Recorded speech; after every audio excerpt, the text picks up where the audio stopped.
செய்யும் சிறு சிறு தவறுகளால் கூட வீட்டில் செல்வம் சேராமல் போகலாம் என வாஸ்து சாஸ்திரம் கூறுகிறது. வீட்டில் செல்வம் அதிகரிக்க வேண்டும் எனில் இரவு நாம் தூங்குவதற்கு முன்பாக என்ன செய்ய வேண்டும் என்பது குறித்து வாஸ்து சாஸ்திரம் கூறுவதை தெரிந்து கொள்ளலாம். வேத சாஸ்திரங்களில் வாஸ்து சாஸ்திரம் முக்கிய இடம் பிடிக்கிறது. நாம் தங்கியிருக்கும் வீடு எப்படி இருக்க வேண்டும், எந்த திசையில் அமைக்கப்பட வேண்டும் என்பன குறித்து வாஸ்து சாஸ்திரம் கூறுகிறது. காலை முழுவதும் வீட்டை சுத்தமாக வைத்திருக்கும் நாம் இரவு வேளையில் அதை பற்றி சிந்திப்பதில்லை. அவ்வாறு நாம் செய்யும் சிறு தவறுகளால் கூட வீட்டில் செல்வம் சேராமல் போகலாம் என வாஸ்து சாஸ்திரம் கூறுகிறது.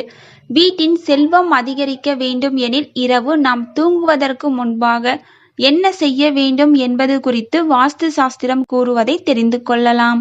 எப்பொழுதும் வீட்டின் வாசக்கதவை சுத்தமாக வைத்திருக்க வேண்டும். அப்பொழுதுதான் வீட்டிற்கு வரும் லக்ஷ்மி வீட்டிற்குள் நுழையும்.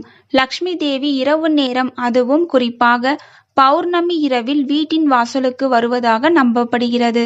செல்வத்திற்கு அதிபதியாக திகழும் குபேரனுக்கு உகந்த திசையாக வடக்கு திசை உள்ளது. அதனால் வீட்டின் வடக்கு திசையை எப்பொழுதும் சுத்தமாக வைத்திருக்க வேண்டும். வீட்டின் பூஜை அறை எப்பொழுதும் வெளிச்சத்துடன் இருக்க வேண்டும்.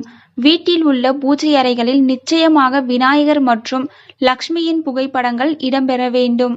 வீட்டில் பயன்படுத்தப்படும் துடைப்பத்தை நிமிர்த்தி வைக்கக்கூடாது. துடைப்பம் எப்பொழுதும் படுக்க வைக்கப்பட்ட நிலையிலேயே இருக்க வேண்டும். துடைப்பத்தை நிமிர்த்தி வைப்பது லக்ஷ்மி தேவிக்கு பிடிக்காது என வாஸ்து சாஸ்திரம் கூறுகிறது. இரவு உறங்கும் போது சரியான திசையில் தலையை வைத்து உறங்க வேண்டும். அதாவது நம்முடைய தலை எப்பொழுதும் தெற்கு நோக்கி இருக்குமாறு தூங்க வேண்டும். வீட்டில் செல்வம் பெறுகிறதுக்கு இரவு தூங்குறதுக்கு முன்னாடி நம்ம என்னென்ன விஷயங்கள் பண்ணணும் அப்படிங்கிறத பற்றி தெரிஞ்சிட்டு இருந்திருப்பீங்க. இந்த வீடியோ உங்களுக்கு பயனுள்ளதாக இருந்தால் ஒரு லைக் பண்ணுங்க. பிறருக்கும் பயனுள்ளதாக இருக்கணும்னு நினச்சிங்கன்னா கண்டிப்பாக ஷேர் பண்ணுங்க. தேங்க்யூ ஃபார் வாட்சிங்.